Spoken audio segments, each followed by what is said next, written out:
Larry Curtis Lunsberg, And where are you from? Chicago metro area. Well, I graduated high school and then I was on the road for Walgreens down southern part of the United States, opening up stores. Well, they had a little thing called the draft, and you had to register for it.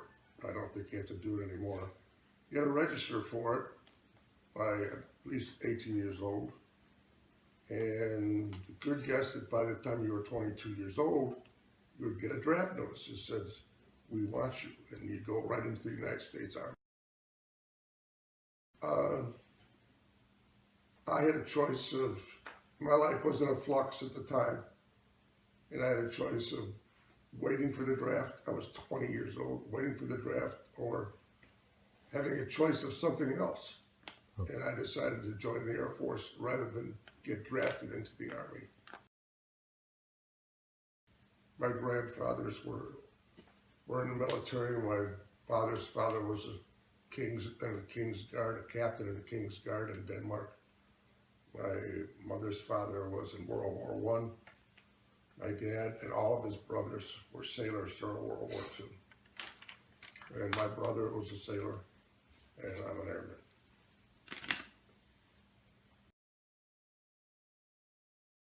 It was good. It was good. I had basic training where they try to make you their person, and got through that without too much of a problem because my mother was tougher than any of the sergeants ever were. And from there, they told me where I was going to go. I did not tell them or ask them because I knew it was foolish. The first thing they do, they tell you that you can go anywhere you want. Well, the first thing you do after you take the oath is they tell you, well, you go where we want you to go. So I didn't know where I was going to go. And it turned out I went into CDF, which was Combat Defense Force, which was just that. It was the Air Force's equivalency of the infantry. So the Air Force has ground troops, and I was one of those. Well, follow military life, which is different than civilian life. They trained me for combat. We were out there on our own. We were supposed to be the first line of defense. If anybody broke into the base, we were supposed to stop them. Spent lots of nights in the foxhole. Spent Christmas Eve in the foxhole. Well, a foxhole is basically a hole in the ground with sandbags around it that's supposed to stop the bullets so that you can fire from a secure position. But Christmas was they were building a sewer, and I jumped into that because it looked like the safest place to jump. Oh no, we were getting attacked at Christmas.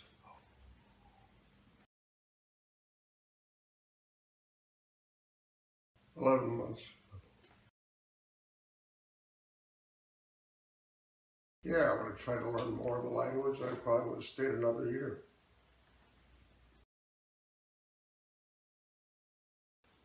The life lessons you learn are pretty much people, different kinds of people. The people you work with, they come from different backgrounds. You couldn't get much different backgrounds. The guys I worked with none of us were alike. So there were black, white, Asian, American Indian, you name it, and we had it in the CDF. So that's a cultural change for most people. For me, it was. I lived in a nice little lily-white world, and then all of a sudden I got to see what the rest of the world looked like. So that was a major change in my life.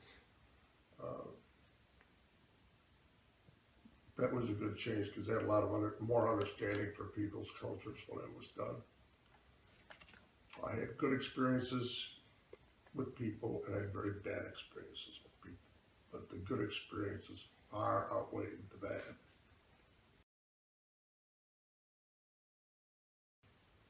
Well, like I said, you run into people who are too into themselves and not into the job.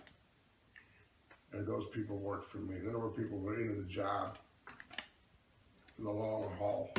And I tended to generate towards them because I felt that way too. My father told me, so if you come home with anything but an honorable discharge, don't bother coming home. So I did. When I was a boy, things were different as far as men and women are concerned. The men at certain holidays and stuff would get together, they'd sit around a table and talk stories. The women would go in the living room and talk stories. Well, the men were usually veterans. And my lifetime wish was to be able to sit at that table with them and talk to them as another veteran. So that was like a status symbol to me. It still is a status symbol to me. I have great respect for veterans because they put it all out there.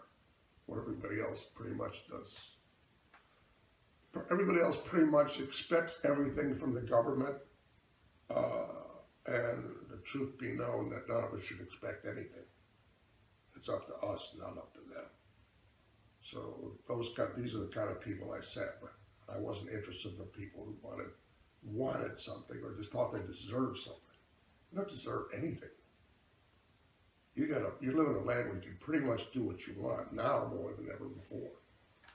On your own, you don't need anybody's help. It all depends on dedication and what you really want with your life. That's enough of that for the moment. Let's go on with something else. I'm sermonizing, I don't like to do that. Scariest time I had, I was shot at a lot, but I didn't necessarily get to shoot back, but I was sure shot at.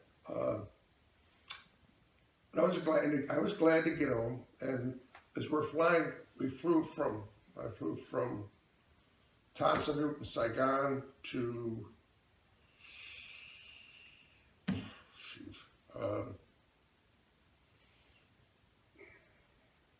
Tokyo, to Hawaii, and San Francisco.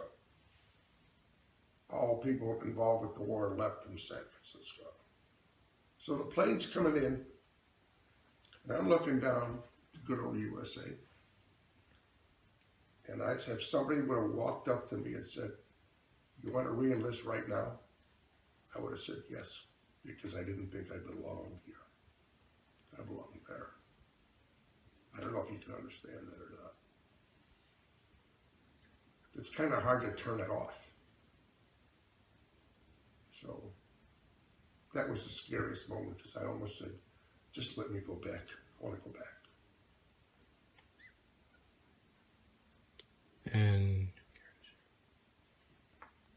do you... You don't understand that, do you?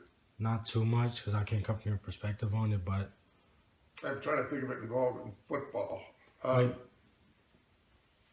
You're new in football, you love football, you're good in football. You just can't and give it up. You love the guys, and it's like a life. And all of a sudden they tell you, you can't be on the team anymore. For whatever reason, you can't be on the team. You don't make it. You're not up to it, or you have a bad injury, or you have other commitments.